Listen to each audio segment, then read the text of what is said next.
Hello guys, welcome back to our YouTube channel.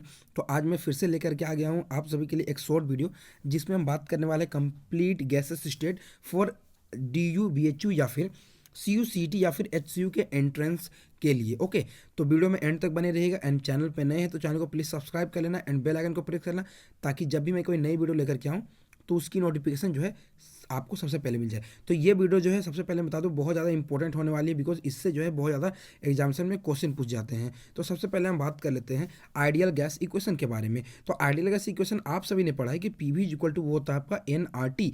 And अगर हम यहाँ पे इस चीज़ों की बात करें तो कि जो आपका आइडियल गैस होता क्या है आखिर, तो आइडियल गैस वो होता है जो कि किसी भी टेम्परेचर या फिर प्रेशर पे ये जो आइडियल गैस इक्वेशन है उसे फॉलो करे, उसे हम कहते हैं आइडियल गैस। यहाँ पे अगर हम आर की वैल्यू बात करें, जो कि हमारा गैस कांस्टेंट होता है, उसके तीन तरह की वैल्यू होती है। एक होता है हमारा 8.314 जूल पर केल्विन पर मोल, एंड सेकंड वैल्यू होता है 0.0821 लीटर एटमॉस्फेरिक पर केल्विन पर मोल, एंड थर्ड जो वैल्यू होती है वो होता है 0.083 लीटर बार पर केल्विन पर मोल। ये देखिए, ये वैल्यू आपका जूल पर केल्विन में है, एंड ये एटीएम में जो है 0.0821, एंड यहाँ पे ये बार में जो होता है 0.083 होता है। तो इन तीनों वैल्यू को जो आप कंसीडर करेंगे, बिकॉज आपको जो है कभी कभी न्यूमेरिकल में जो है इन तरह के क्वेश्चन पूछ लेते हैं। अब हम लेते हैं अपने नेक्स्ट टॉपिक को, और वो है हमारा गैस लॉज के बारे में। तो गैस लॉज मेनली जो होते हैं चार तरीके के होते हैं with respect to NPV and T के रेस्पेक्ट में। सबसे पहला होता है हमारा Boyle's law, Charles law, Gay Lussac's law, and आपका होता है एवोगाड्रो लो। तो इन चीज़ों को जो हम बहुत फास्ट यहाँ पे रिवीजन करने वाला है, बिकॉज इनसे जो है बहुत कम क्वेश्चन आपको पूछे जाते हैं। तो सबसे पहला हमारा है बॉयल्स लो। बॉयल्स लो हमें क्या कहता है कि जो P होता है इनवर्सली प्रोपोर्शनल टू V होता है, at constant T and N पे जो है P is inversely proportional to V। अब यहाँ पे अगर हम P एंड V के बीच का ग्राफ की बात करें तो ये आपका एक्सपोनेंशियली होता है। ठीक है, ये ग्राफ आपका एक्सपोनेंशियली होता है। लेकिन अगर इसी जगह में हम बात करें इस तरीके से, यहाँ पे हमें यहाँ पे 4-5 कंडीशन दिए हुए हैं कि इस तरीके से ग्राफ हमें 4 दिए हुए हैं, एंड यहाँ पे हमें पूछा गया कि जो टेम्परेचर यहाँ पे आपको दिए हुए हैं, ठीक है, इन टेम्परेचर के बीच में रिलेशन क्या होगा। तो यहाँ पे देखिए, जो सबसे हायर पे होगा वो सबसे ज़्यादा टेम्परेचर होगा, यानी T4 सबसे ज़्यादा होगा, then T3, then T2, then T1। इस तरीके से आपका यहाँ पे ये आने वाला है। अब इसी जगह में अगर हम नेक्स्ट बात करें तो ये फर्स्ट हमारा इक्वेशन था। ओके, अब हम यहाँ पे सेकेंड ग्राफ के ऊपर अगर हम बात करें इस जगह पे, तो हमारा सेकेंड ग्राफ यहाँ पे देखिए, अगर P is inversely proportional to 1/V था, तो P इज इक्वल टू मैं एक कांस्टेंट K/V करूँ, एंड P वर्सेस 1/V की मैं अगर बात करूँ ग्राफ, तो यहाँ पे देखिए ये 1/V हो जाएगा हमारा कांस्टेंट, यानी y इक्वल टू mx हो जाएगा, यानी ये आपका एक स्ट्रेट लाइन जाने वाला है, यानी P वर्सेस 1/V के बीच का जो ग्राफ होता है आपका स्ट्रेट लाइन होता है। ओके, तो इस चीज़ को आप याद रखेंगे। अब यहाँ पे नेक्स्ट हमें यहाँ पे ग्राफ पूछा गया है कि PV वर्सेस V जो होता है, देखिए PV वर्सेस जो V ग्राफ होता है ये आपका पैरेलल टू V होता है, यानी जिसके अकॉर्डिंग आपको पूछा जाए उसके पैरेलल ही होता है। सिमिलरली अगर PV वर्सेस P की हम ग्राफ की बात करेंगे, ठीक है, तो PV वर्सेस जो P होगा वो P के पैरेलल होगा, जो PV वर्सेस P होगा वो आपको P के पैरेलल होगा। इन चीज़ों को आप याद रखेंगे। अब नेक्स्ट जो ग्राफ हमें पूछा गया है वो P/V वर्सेस 1/V के बीच में पूछा गया, तो हमारा ग्राफ जो है कुछ इस तरीके से आएगा होगा। अब अगर हम इसे लॉग के टर्म में ले लें, ठीक है, log P versus log V के टर्म में अगर हम यहाँ पे ग्राफ पूछा जाए, तो ये जो ग्राफ होने वाला आपका, आप सभी को पता है कि ये इस तरीके से डाउनवर्ड इस तरीके से आपका डिक्रीज होगा, जो कि मैंने यहाँ पे log P versus log V में आपको दिखाया है कि आप सभी को पता है कि मैंने ही बताया P is equal to K/V होता है, एंड इसे मैं लिख दूँ PV is equal to K, यहाँ पे जैसे मैंने यहाँ पे लिखा है। ओके, अब दोनों साइड में लॉग ले लेता हूँ, यानी log P versus log V is equal to K। Okay, and log P is equal to क्या हो जाएगा, log P is equal to हो जाएगा log K minus log V, and यहाँ पे जो आपका m होगा, स्लोप होगा, वो आप यहाँ पे देख सकते हैं। आपका स्लोप जो है यहाँ पे नेगेटिव स्लोप आने वाला है, एंड इंटरसेप्ट जो होने वाला है आपका log K होने वाला है। ठीक है, तो इस तरीके से जो है आपका ग्राफ जो है इस तरीके से डाउनवर्ड इस तरह से डिक्रीज होगा। तो ये आप इस ग्राफ को इंपॉर्टेंट है, इसे आप याद रखेंगे। अब हम बात करते हैं अपने चार्ल्स लॉ के बारे में। चार्ल्स लॉ में क्या कहता है, इसके लिए आप सबसे पहले तो यही क्वेश्चन याद रखेंगे कि 80 डिग्री सेल्सियस जो VT होता है V0 plus TV0/273 kelvin, and इसके लिए जो ग्राफ होता है मेनली आपका कुछ इस तरीके का ग्राफ आता है V वर्सेस T के बीच का। ओके, ठीक है, अब ये जो हमारा मेनली ये लो क्या कहता है कि V जो होता है डायरेक्टली प्रोपोर्शनल टू T होता है, और कांस्टेंट जो होता है P एंड N पे जो है V directly proportional to T होता है। अब यहाँ पे अगर हम इसके ग्राफ की बात करें V एंड T के बीच का, तो ये भी जो होता है आपका स्ट्रेट लाइन पे ही चला जाता है। अब यहाँ पे हम डिफरेंट प्रेशर कंडीशन पर अगर हम यहाँ बात करें, P1 P2 एंड P3 इस तरीके से। तो यहाँ पे जो डाउनवर्ड में जो होने वाला है वो आपका इस केस के लिए मोर होने वाला है। जैसे वहाँ पे टेम्परेचर हायर पे था तो वो हायर था, लेकिन इस केस में जस्ट अपोजिट हो जाएगा। जो P3 जो लोअर पे है वो आपका इस केस के लिए ज़्यादा होने वाला है, and then P2 then P1 इस तरीके से आपका हो जाएगा। इन चीज़ों को आप यहाँ पे याद रखेंगे। आपको इस तरीके से ग्राफ से जो है क्वेश्चन पूछे जा सकते हैं, ठीक है। अब बात करते हैं यहाँ पे हमारा, ये तो कंडीशंस हमने इसे देख लिया। अब यहाँ पे हम कुछ अनदर इंपॉर्टेंट चीज़ों की बात करते हैं। वो हमारा है गॉलेसिक लॉ। तो ये हमें क्या कहता है, P is directly proportional to T। जो P होता है डायरेक्टली प्रोपोर्शनल टू प्रेशर, जो होता है डायरेक्टली प्रोपोर्शनल टू टेम्परेचर होता है। एंड इसमें एक बहुत इंपॉर्टेंट रिलेशन आपका आता है P1/T1 is equal to P2/T2, जिससे जो आपको कभी कभार न्यूमेरिकल भी पूछ लेते हैं। अब यहाँ पे अगर हम बात करें P वर्सेस T के बीच का ग्राफ बात करें तो ये भी जो होता है आपका स्ट्रेट लाइन आता है y is equal to mx की तरह आता है। यानी ये P वर्सेस T ग्राफ बात करेंगे तो आपका कुछ इस तरीके से आएगा। एंड यहाँ पे जो है आप डिफरेंट पॉइंट पे V1 V2 V3 इस तरीके से लेंगे। तो यहाँ पे देखिए इस केस में भी जो है आपका V3 जो है आपका इस केस के लिए ज़्यादा होने वाला है आपका गॉलेसिक लॉ के लिए, एंड V2 एंड V1। तो इन चीज़ों को आप यहाँ पे याद रखेंगे जो कि मैंने लास्ट के 2-3 कंडीशन में आपको बताया है। नेक्स्ट लॉ हमारा है एवोगाड्रो लॉ। तो एवोगाड्रो लॉ क्या कहता है कि जो V होता है, जो वॉल्यूम होता है वो आपका डायरेक्टली प्रोपोर्शनल टू N होता है। एंड इन केसेस के लिए अगर आप प्रेशर इस तरीके से आप यहाँ पे अगर ग्राफ ड्रॉ करेंगे तो V वर्सेस N के बीच में आपका भी ये भी है स्ट्रेट लाइन आने वाला है। ये सभी जो है आपके नॉर्मल ग्राफ इस तरीके से आपके आ जाते हैं इन सभी केसेस के लिए, ओके। अब यहाँ पे अगर हम क्या करें, इन सभी गैसेस को जो है कॉम्बाइन कर ले। जो हमारा V is directly proportional to T and V is inversely proportional to P and V is directly proportional to N, ठीक है।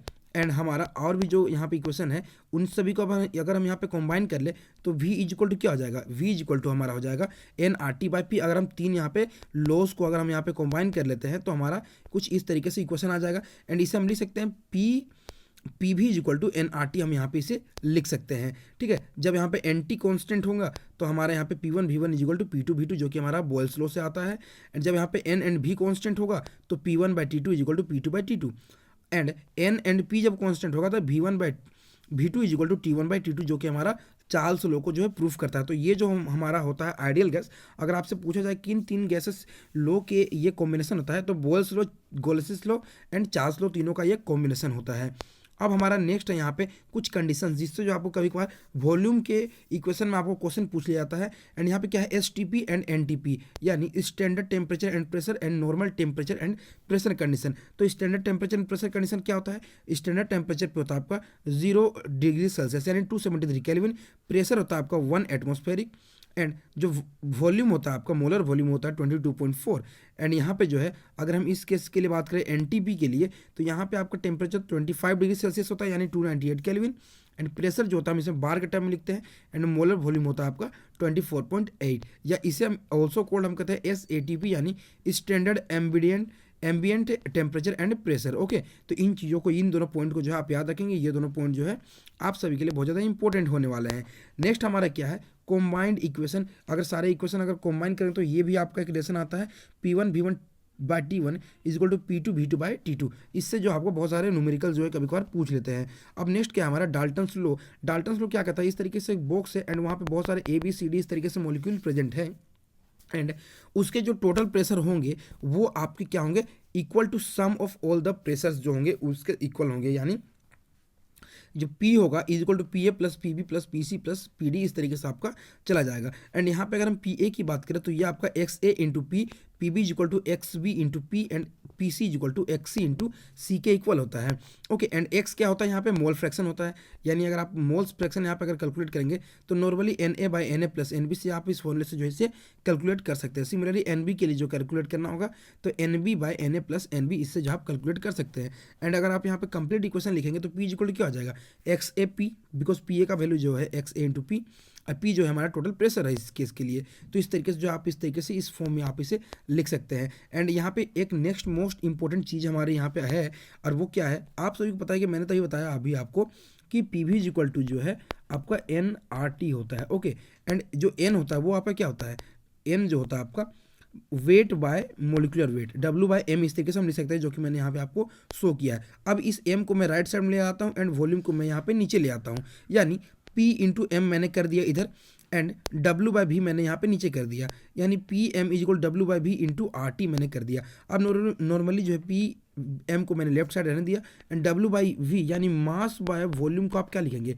डेंसिटी लिखेंगे, यानी P M is equal to D R T आप इस तरीके से फॉर्म में लिख सकते हैं। एंड बहुत टाइम पे जो है आपको यहाँ पे क्वेश्चन पूछ लिया जाता है कि डेंसिटी क्या होगा। एक आपको यहाँ पे pressure, molecular weight and temperature आपको दिया हुआ होता है, एंड यहाँ से आपको यहाँ पे पूछ लिया जाता है, तो इस इक्वेशन को आप याद रखेंगे।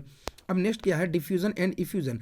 डिफ्यूजन मेनली क्या होता है, ये प्रोसेस होता है इन विच जो होता है हमारे क्या होते हैं ना, दो गैसेस होते हैं, दो गैसेस सब्सटेंस होते हैं, आपस में मिंगल होते हैं। यानी एक हमारा इस तरीके से एक बॉक्स यहाँ पे दिया हुआ है, ओके, एंड यहाँ पे मैंने इस तरीके से होल यहाँ पे छोड़ा हुआ है, एंड यहाँ पे हाइड्रोजन गैस एंड यहाँ पे ऑक्सीजन गैस मैंने छोड़ रखा है। तो यहाँ पे जो दोनों गैस आपस में एक दूसरे से इस तरीके से मिंगल हो जाएंगे नॉर्मली। बट अगर हम इफ्यूजन की बात करें तो इफ्यूजन में क्या होता है कि आपने क्या किया, एक आपका टायर है इस तरीके से, ओके, इस तरीके से आपका टायर है, एंड यहाँ पे आपने क्या किया, एक पिन कर दिया, पिन करके जो इसे पंचर कर दिया। तो पंचर होने के यहाँ पे क्या होगा कि जो बाहर का जो प्रेशर था अंदर के प्रेशर से बहुत ज़्यादा कम था, यानी हायर प्रेशर से लोअर प्रेशर की ओर जो है गैस का मूवमेंट होगा थ्रू अ स्मॉल होल के थ्रू जो है यहाँ पे मूवमेंट हो रहा है। उस प्रोसेस को हम इफ्यूजन कहते हैं। जैसे मैंने आपको बताया पंचर का एग्जांपल, जहाँ पे एक पंचर के होल से जो है आपका गैस जो है आपका इस तरीके से बाहर निकल रहा था, तो इसे हम बोलते हैं यहाँ पे जो है गैस जो होता है स्केप आउट होता है थ्रू आपका एक स्मॉल होल के थ्रू। अब यहाँ पे जो grams law of effusion and diffusion की अगर आप यहाँ बात करेंगे तो इस केस के लिए मैं आपको डायरेक्टली बता दूं कि जो इंपॉर्टेंट चीज़ें हैं कि जो रेट होता है, rate of effusion inversely proportional to 1 by molecular weight का रूट, यानी रेट जो होता है inversely proportional to 1 by molecular weight का इस तरीके से रूट होता है, ओके। अब यहाँ पे अगर हम दो गैसेस के लिए बात करें R1 by R2 is equal to molecular weight by of 2 by 1, okay, इस तरीके से, एंड इसे आप D2 बाय D1 के फॉर्म में भी आप इस तरीके से लिख सकते हैं। या फिर अगर आप इस तरीके से प्रेशर के टर्म में अगर आप इसे कॉम्बाइन करके लिखेंगे तो R1 by R2 is equal to P1 by P2 into root of M2 by M1, इस फॉर्म में जो है आप इस तरीके से इसे लिख सकते हैं। तो इस फॉर्म को आप यहाँ पे याद रखेंगे, ओके। अब देखिए नेक्स्ट हमारा क्या है, कुछ हम बात कर लेते हैं रूट मीन स्क्वायर वेलोसिटीज़ के बारे में। तो इसमें जो है आपको मेन क्या क्या चीज़ें पूछे जाते हैं हम उन पे बात करते हैं। तो सबसे पहले हम यहाँ पे बात कर लेते हैं कि जो म्यू आर एम एस होता है, यानी रूट मीन स्क्वायर जो वेलोसिटी होता है उसका फॉर्मूला होता है √3RT/m होता है, √3RT/m होता है। अगर हम एवरेज की बात करें तो एवरेज जो होता है आपका, ठीक है, एवरेज जो होता है आपका इस केस के लिए, आपका एवरेज क्या हो जाएगा इस केस के लिए, ठीक है, एवरेज हमारा इस केस के लिए क्या आ जाएगा, देखिए एवरेज का जो फॉर्मूला हो जाएगा आपका mu average equal to √8RT/m, आपका इस फॉर्मूले से आपका ये आ जाता है, ओके। अब नेक्स्ट अगर हम बात करें इस केस के लिए एवरेज के बाद में अगर हम मोस्ट प्रोबेबल की बात करें तो मोस्ट प्रोबेबल जो होता है आपका √2RT/m, ठीक है, √2RT/m। अगर इसे आप बोल्ट्जमैन कांस्टेंट के फॉर्म में लिखना चाहें, तीनों ही को लिखना चाहें, तो जो kb होता है आपका R/NA होता है, kb इक्वल टू होता है आपका R/NA। एंड इस फॉर्म में अगर आप लिखना चाहें तो जो म्यू मोस्ट प्रोबेबल होता है वो 2kbT/m हो जाता है। सिमिलरली जो है ये जो स्मॉल m के फॉर्म में आ जाता है नॉट मोलिकुलर वेट, ये आपका मास के टर्म में चला जाता है। सिमिलरली जो है आपका म्यू एवरेज जो होता है 8kbT/m के टर्म में चला जाता है, ओके। तो इस तरीके से जो है आप बोल्ट्जमैन कांस्टेंट के फॉर्म में लिख सकते हैं। अब यहाँ पे सबसे इंपॉर्टेंट बात आता है आप सभी के लिए कि जो आपने निकाल तो लिया RMS, most probable and average, तो इन तीनों में जो आपको ऑर्डर पूछा जाता है कि सबसे ज़्यादा वैल्यू किसका होने वाला है, तो इसके लिए आप याद रखेंगे RAM, यानी इस फॉर्मूले का अगर आप यहाँ पे याद रखेंगे जो R होता है रूट मीन स्क्वायर का सबसे ज़्यादा वैल्यू होता है, देन आपका एवरेज, देन मोस्ट प्रोबेबल, यानी R more than A more than M, इस तरीके से आप RAM इस तरीके से फॉर्मूला में आप याद रख सकते हैं। एंड यहाँ पे अब कितना ज़्यादा होता है वैल्यू आप देख सकते हैं, यहाँ पे देखिए ये 1.732 टाइम्स ज़्यादा होता है, एंड ये 1.5 होता है एवरेज, एंड 1.414 होता है मोस्ट प्रोबेबल। तो इस तरीके से जो है आपके इतनी वैल्यू यहाँ पे ये होती है। अब यहाँ पे नेक्स्ट अगर हम बात करें एवरेज काइनेटिक एनर्जी के लिए, तो एवरेज काइनेटिक एनर्जी होता है mainly kinetic energy is equal to 1/2 MURMS square के इक्वल होता है। एंड यहाँ पे अगर आप मेनली इस फॉर्म के लिए बात करें तो एवरेज जो काइनेटिक एनर्जी होता है पर मोल के लिए 3/2 into RT into M, and इसी जगह पे अगर पर मोलिक्यूल के लिए अगर आपको पूछा जाए तो 3/2 इंटू KB इंटू टी के आपका ये इक्वल होता है, 3/2 इंटू KB इंटू टी के आपका ये इक्वल होता है पर मोल एंड पर मोलिक्यूल से, ओके। अब हम सबसे इंपॉर्टेंट टॉपिक्स की बात करते हैं, वो है हमारा डिग्री ऑफ फ्रीडम। तो इससे जो आपको बहुत ज़्यादा क्वेश्चन पूछने को मिलते हैं इस टॉपिक से। ओके, तो यहाँ पे देखिए क्या इंपॉर्टेंट चीज़ें हैं यहाँ पे हम बात करते हैं। तो डिग्री ऑफ फ्रीडम के लिए आप सभी को यहाँ पे मेनली पूछा जाता है ट्रांसलेशनल, रोटेशनल एंड वाइब्रेशनल, यहाँ पे आपको मूवमेंट से क्वेश्चन पूछ जाते हैं। तो यहाँ पे आप सभी याद रखेंगे किसी भी mono atomic, diatomic, linear, non linear, किसी भी मॉलिक्यूल जो होता है आपका जो ट्रांसलेशनल होता है ऑलवेज 3 होता है। ऑलवेज कितना होता है? 3 होता है। रोटेशनल की बात करें तो लीनियर के लिए आपका वो 2 होता है, एंड नॉन लीनियर के लिए जो होता है आपका ये 2 के इक्वल होता है। एंड जो वाइब्रेशनल डिग्री ऑफ फ्रीडम जो होता है उसका जो फॉर्मूला होता है आपका लीनियर के लिए जो होता है 3n-5, एंड नॉन लीनियर के लिए आपको हो जाता है 3n-6 के इक्वल आता है। नॉन लीनियर एंड लीनियर के लिए आपका ये फॉर्मूला होता है। तो इन चीज़ों को आप यहाँ पे याद रखेंगे। अब इसका हम अप्लाई करते हैं इस जगह पे। तो देखिए यहाँ पे क्या है, सबसे पहला हम calculation of degree of freedom यहाँ पे दिया हुआ है। तो यहाँ पे नियोन दिया हुआ है, ठीक है, ये मोनोएटॉमिक गैस है। तो टोटल यहाँ पे कितना हो जाएगा? टोटल जो होता है आप सभी को पहले बता दूँ, जो टोटल जो डिग्री ऑफ फ्रीडम होता है ना वो 3n के इक्वल होता है। यानी टोटल डिग्री ऑफ फ्रीडम अगर आपसे पूछा जाए तो वो होता है आपका 3n के इक्वल आपका हो जाता है टोटल डिग्री ऑफ फ्रीडम। इस फॉर्मूले का आप यहाँ पे याद रखेंगे, बिकॉज अगर CO2 के लिए टोटल डिग्री ऑफ फ्रीडम पूछा जाए तो कितना हो जाएगा? ये ट्राई एटॉमिक यानी 3 × 3, यानी ये आपका आने वाला है 9 टोटल डिग्री ऑफ फ्रीडम इस केस के लिए। तो यहाँ पे अगर आप बात करें नियोन के लिए जो टोटल डिग्री ऑफ फ्रीडम 3 हो जाएगा। सिमिलरली N2 के लिए जो है कितना हो जाएगा, या फिर H2 भी हो तो ये आपका 3 × 2 हो जाएगा 6। सिमिलरली CO2 के लिए 9 हो जाएगा, NH3 के लिए 12 हो जाएगा 3 × 4, C2H2 के लिए 12 हो जाएगा, एंड CH4 के लिए हो जाएगा आपका इस केस के लिए 15 हो जाएगा। अब यहाँ पर ट्रांसलेशनल बात करें तो सारे के लिए तो 3 होगा, जैसे मैंने बताया मोनो, डाई, ट्राई किसी के लिए जो है आपका ये 3 ही होगा। एंड रोटेशनल अगर बात करें तो आपको लीनियर एंड नॉन लीनियर आपको देखना है। तो नियोन जो मोनो एटॉमिकल तो उसके लिए तो आपका 0 हो जाएगा, बिकॉज ये लीनियर नॉन लीनियर कुछ भी नहीं है। N2 जो है आपका लीनियर है इसलिए 2 हो जाएगा। CO2 भी आपका लीनियर है, ये भी 2 हो जाएगा। NH3 आपका नॉन लीनियर है इसलिए 3 होगा। C2H2 जो है आपका लीनियर है इसलिए 2 होगा, एंड CH4 जो है नॉन लीनियर है इसलिए आपका ये 3 होगा। अब यहाँ पे वाइब्रेशनल की बात करें तो आप वाइब्रेशनल के लिए जो है इस तरीके से आप फॉर्मूला में यहाँ पे कैलकुलेट कर सकते हैं। जो 3n है उसमें आपको कितना घटाना है, इन दोनों को ऐड करके जो आपको घटा देना, तो आपको यहाँ पे सारे वैल्यूज जो आपके आ जाने हैं, जो कि मैंने फॉर्मूला बताया 3n-5 एंड 3n-6 का आपको फॉर्मूला ऊपर ऑलरेडी जो आपको यहाँ पे मैंने बता रखा है, उससे आप यहाँ पे कैलकुलेट कर लेंगे।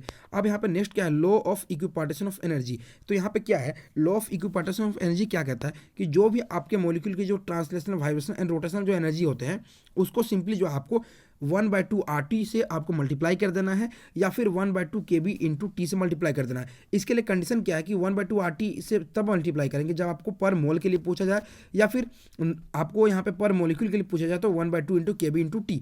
नॉर्मली जो है आपको यहाँ पे RT ही यूज़ करना है जब तक आपको यहाँ पे कुछ एक्स्ट्रा चीज़ आपको ना कही गई हो। अब यहाँ पे सबसे पहला हम एग्जाम्पल लेते हैं हीलियम, नियोन और जेनोन के लिए अगर आपको पूछा जाए तो यहाँ पर डिग्री ऑफ फ्रीडम कितना होता है, टोटल 3 × 1 होता है। एंड यहाँ पे जो अगर आप बात करेंगे ओके, जो ई टोटल हो जाएगा वो क्या हो जाएगा 3 × मैंने क्या बोला, पर मॉलिक्यूल के लिए 1/2 × KB × T से आप मल्टीप्लाई कर देंगे, या फिर 3 × 1/2 RT से आप मल्टीप्लाई कर देंगे, यानी 3/2 × RT हो जाएगा आपका ये total degree of freedom for monoatom के लिए। अगर सिमिलरली लीनियर मॉलिक्यूल की बात करेंगे तो लीनियर के लिए आप सभी को पता है कि जो ट्रांसलेशनल होता है आपका 3 होता है, रोटेशनल जो होता है 2 होता है, एंड वाइब्रेशनल होता है 3n-5 होता है। ओके, अब यहाँ पे अगर आप बात करेंगे तो यहाँ पे देखिए, यहाँ पे हम मल्टीप्लाई क्या करेंगे, एनर्जी निकाल रहे हैं तो 1/2 RT से हमने मल्टीप्लाई कर दिया, इसे भी 1/2 RT एंड इसे भी 1/2 RT से हमने इसे मल्टीप्लाई कर दिया। सॉरी, यहाँ पे जो है वाइब्रेशनल जो होता है वो आपको सिंपली RT से मल्टीप्लाई करना है, नॉट 1/2 RT।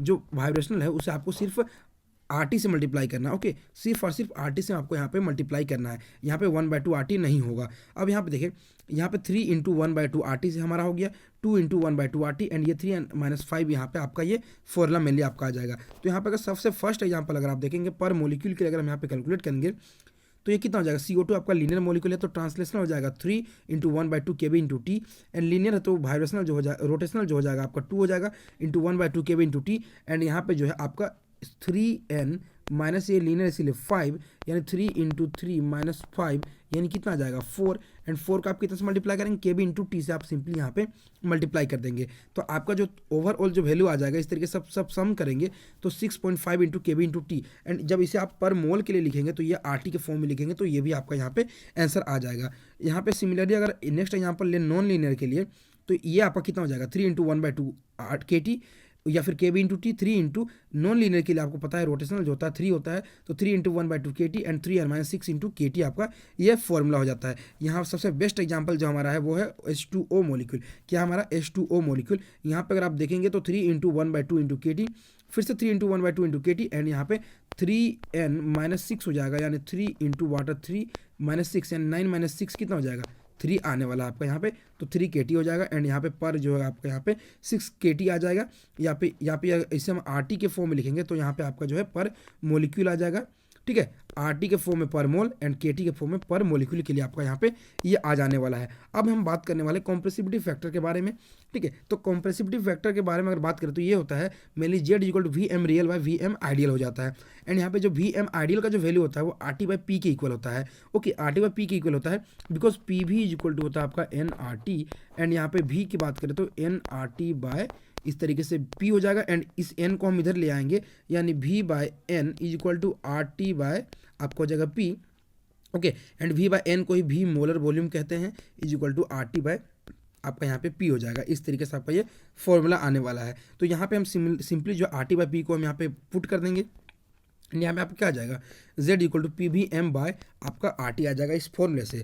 अब यहाँ पे सबसे इंपॉर्टेंट बात यहाँ पे क्या है कि जो रियल गैसेस के लिए होता है, ठीक है, आइडियल गैस के लिए जो होता है Z=1 होता है एंड आपको यहाँ पे ये भी क्वेश्चन पूछा गया है कि आइडियल गैस के लिए जो कॉम्प्रेसिबिलिटी फैक्टर Z है उसकी वैल्यू क्या होती है, वो =1 होती है एंड रियल गैस के लिए less than and more than equal to आपका 1 होता है। एंड यहाँ पे और एक इंपॉर्टेंट बात, जो लेस देन इक्वल टू जब होगा तो उस केस में जो वॉल्यूम ऑफ आइडियल होगा वो ज़्यादा होगा एंड मोर देन होगा तो वॉल्यूम ऑफ रियल उस केस में आपका ज़्यादा होगा। इन चीज़ों का आप यहाँ पे याद रखेंगे। अब नेक्स्ट इंपॉर्टेंट क्या है हमारा यहाँ पे कि यहाँ पे सबसे इंपॉर्टेंट बात है कि जो आइडियल गैस बिहेवियर कब होता है, तो उसके लिए आप याद रखेंगे HTLP, आइडियल गैस के लिए HTLP and real gas behaviour के लिए होता है LTHP, यानी HTLP यानी high temperature and low pressure, high temperature and low pressure and LTHP यानी low temperature and high pressure से जो है आपका यहाँ पे रियल गैस का यहाँ पे बिहेवियर आता है इस केस के लिए, ओके। अब यहाँ पे नेक्स्ट क्या है, हम बात करने वाले हैं वेंडर वॉल गैसेस इक्वेशन के बारे में। तो ये मेनली आपका इक्वेशन होता है P+AN²/V²(NB) आपका ये इक्वेशन होता है एंड कभी कभार जो है आपको यहाँ पे इसके यूनिट्स के ऊपर क्वेश्चन पूछ लिया जाता है। तो यूनिट्स के लिए जब भी आपको क्वेश्चन पूछा है तो आपको क्या करना है, P+AN²/V² आपको कांस्टेंट कर देना है एंड इससे आपको A का यूनिट निकाल लेना है एंड V-NB आपको कांस्टेंट कर लेना है यानी 0 कर लेना है एंड इससे आपको B का यूनिट आप यहाँ पे कैलकुलेट कर लेंगे, ओके। तो इस तरीके से जो मैंने आपको यहाँ पे एग्जामिनेशन के जो एंट्रेंस के क्वेश्चन थे उनमें मैंने आपको सॉल्व करके वहाँ पे ऑलरेडी बता चुका हूँ मैं इसे। अब यहाँ पे 2-3 इक्वेशन है कि लो टेम्परेचर पे जो है वेंडर वॉल जो इक्वेशन होता है वो क्या होता है, लो प्रेशर पे जो होता है आपका लो प्रेशर यानी प्रेशर कम एंड वॉल्यूम ज़्यादा उस केस के लिए हो जाएगा। तो इस केस से क्या होगा, जो आपका इक्वेशन आता है Z=1+A/VM × RT एंड सिमिलरली जो एट हाई प्रेशर पे क्या हो जाएगा, आपका हाई प्रेशर पे जो मेनली आपका होता है PVM इस तरीके से आप यहाँ पे कैलकुलेट करेंगे तो आपका यहाँ पे जो ये इक्वेशन जो आपको मेनली आने वाला है एंड इसे जब आप सॉल्व करेंगे तो फर्दर जो आपका यहाँ पे इक्वेशन ये आ जाएगा। अब नेक्स्ट क्या है हमारा, कुछ रिलेशंस के बारे में बात कर लेते हैं एंड ये क्या है, critical temperature, critical pressure and critical volume के बारे में। तो क्रिटिकल जो टेम्परेचर होता है वो होता है 8A/27 RV एंड यहाँ पे PC के लिए बात करें तो ये होता है आपका A/27 B² एंड VC के लिए अगर हम बात करें तो ये होता है 3B, ठीक है। ये होता है आपका इस तरीके से एंड तीनों केसेस के लिए अगर हम बात करें तो यहाँ पे जो क्रिटिकल टेम्परेचर होता है वो आपका डायरेक्टली प्रोपोर्शनल टू A होता है एंड अगर हम बोल्स टेम्परेचर की बात करें तो वो होता है A/RB होता है, ओके। A/RB होता है, ये स्मॉल b हो जाएगा, TB A/ आपका RB हो जाने वाला है, ओके। एंड सिमिलरली जो है TC=8A/27 RB। अगर हम इन दोनों के लिए बात करें कि जो Boyle's temperature and critical temperature किसकी वैल्यू ज़्यादा होती है, तो आपके बोल्स टेम्परेचर की जो होती है आपकी वैल्यू ज़्यादा होती है। एंड लिक्विफिकेशन की अगर हम बात करें तो लिक्विफिकेशन के क्वेश्चंस के लिए आपको सिंपली जो है A/B के रेशियो को आपको सिंपली कैलकुलेट कर लेना है। आपको जो वहाँ पे A एंड B जो मैंने यहाँ पे A एंड B का जो स्मॉल b का जो वैल्यूज़ है उनके लिए जो आपको यहाँ पे पता होंगे वहाँ पे उस क्वेश्चन में एंड लिक्विफिकेशन उसका ज़्यादा होगा जिसका A/B का जो वैल्यू होगा, रेशियो होगा, वो सबसे हायर जिसका वैल्यू होगा वो सबसे ज़्यादा आपका वो कॉम्प्रेसिव वो आपका लिक्विफाई होगा, ठीक है। तो इस तरीके से आप ये गैसेस स्टेट को आप इस तरीके से कर सकते थे। तो उम्मीद है आपको लेक्चर अच्छा लगा हो, अच्छा लगा तो प्लीज़ वीडियो को लाइक करना, चैनल को सब्सक्राइब करना। मिलते हैं इसी तरीके की शॉर्ट वीडियो के साथ में, तब तक के लिए धन्यवाद।